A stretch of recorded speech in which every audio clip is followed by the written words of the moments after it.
Bonjour Alexandre, j'ai 34 ans, je suis ingénieur dans l'aéronautique. J'ai été déclaré dyslexique, dysorthographique à l'âge de 7 ans par une orthophoniste qui m'a permis de mettre des mots en fait sur un trouble que je soupçonnais mais que je n'arrivais pas à expliquer et que je ne comprenais pas surtout. Donc j'ai été en rééducation pendant 5 ans.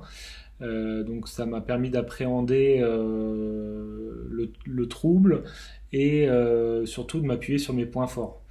Donc j'ai une scolarité, on va dire, plutôt normale, malgré des aménagements aux examens, des tiers-temps.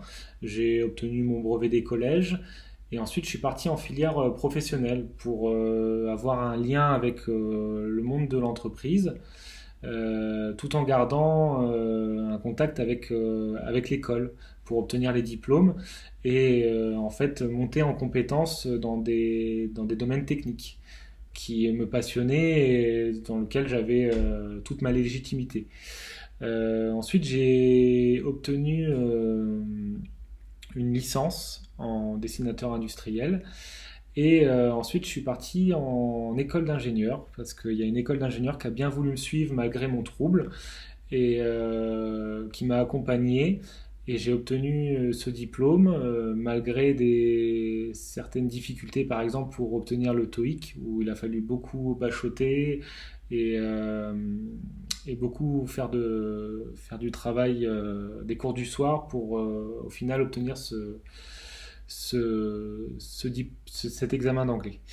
Je voudrais juste laisser un petit mot pour les parents maintenant, en disant que voilà, malgré les difficultés de votre enfant, bah, vous êtes vraiment le pilier nécessaire pour leur réussite.